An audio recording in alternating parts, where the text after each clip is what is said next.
On April 17, 1935, a 14-foot tiger shark was put on display at the Coogee Aquarium in Sydney. The audience expected a typical feeding show. Instead, they witnessed the start of a gruesome murder investigation. At exactly 4:30 p.m., the shark began to thrash erratically in its tank. In front of a horrified crowd, it regurgitated a human left arm. Forensics established a chilling fact. The arm was not bitten off by a shark. It had been severed cleanly with a knife. The limb bore a distinct tattoo of two boxers and a rope tied tightly around the wrist. The victim was identified as James Smith, a local bookmaker. He had been murdered, dismembered, and stuffed into a trunk. When the arm didn't fit, it was thrown into the ocean separately, only to be swallowed by the very shark later caught for the aquarium. The shark literally delivered the evidence to the police. Despite the gruesome discovery and the arrest of a suspect, no one was ever convicted, leaving it as one of Australia's most bizarre, unsolved mysteries. In the 1920s, the waters off Broome, Australia, were the epicenter of the global pearl trade. Men descended 100 feet to the ocean floor daily, fully aware that a single equipment failure meant certain death. Divers wore 170-pound suits with heavy copper helmets and lead boots. Their only lifeline was a thin rubber air hose tethered to a surface pump. Massive tiger sharks, some reaching 15 feet in length, quickly learned to exploit this critical vulnerability. Realizing they could not bite through the solid copper helmets, the sharks targeted the air hoses. With a single bite, the life support was severed. Weighed down by 170 pounds of metal and canvas, the diver was physically unable to swim to the surface. The victim would slowly suffocate in the pitch-black water, trapped inside his own suit, while the sharks methodically circled, waiting for all movement to cease. This ruthless adaptation turned the ocean floor into a deadly trap, claiming dozens of lives before diving technology finally evolved.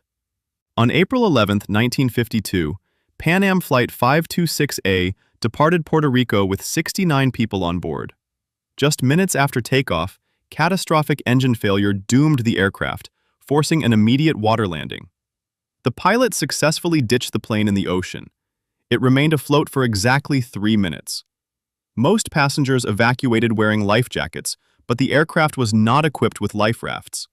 Stranded in the open water, they clung to floating suitcases and debris. The tremendous impact of the crash had sent low-frequency acoustic waves for miles, acting as a dinner bell for marine predators. Within an hour, a massive swarm of sharks converged on the crash site. Without rafts to pull themselves out of the water, the passengers were entirely defenseless. Sharks began pulling people under right in front of the others. Rescue planes circled helplessly above, watching the water turn red. By the time surface ships arrived, 17 people had been killed by the sharks or drowned during the attacks. This disaster directly forced aviation authorities to mandate the inclusion of life rafts on all commercial overwater flights. On August 22, 1952, a small fishing boat named the Shirley Ann sank off the coast of Florida after encountering a sudden squall.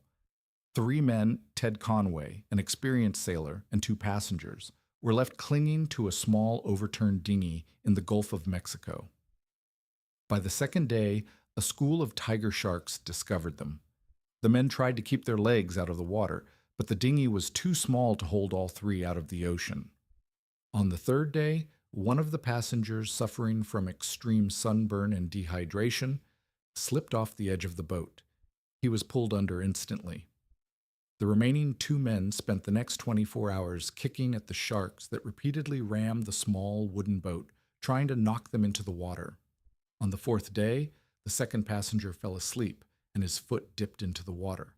A shark severed his leg below the knee. He bled to death on top of the dinghy.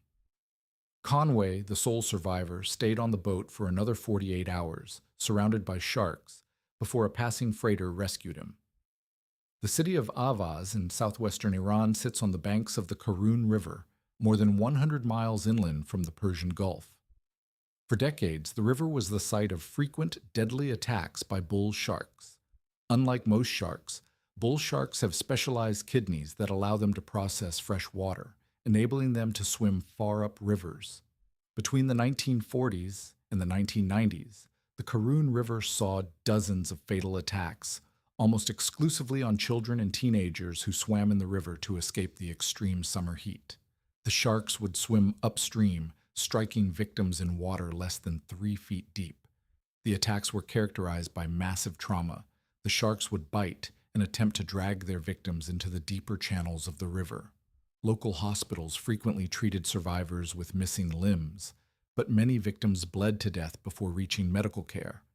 The attacks only began to decrease in the 2000s when a series of dams were built downriver, physically blocking the sharks' migration route from the ocean.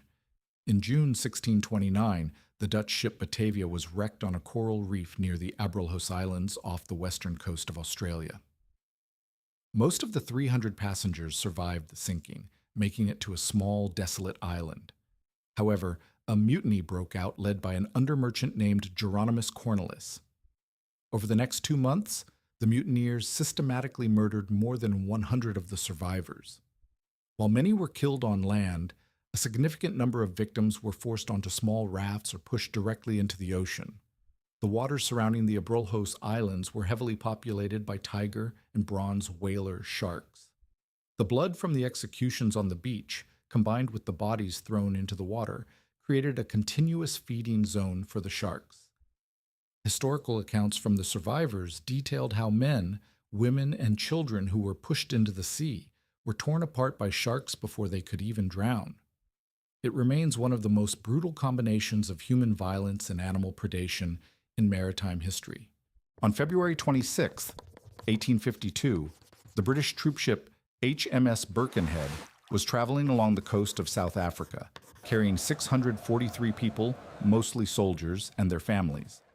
At 2 a.m., the ship struck an uncharted rock near Gansbaai, an area now known as Shark Alley.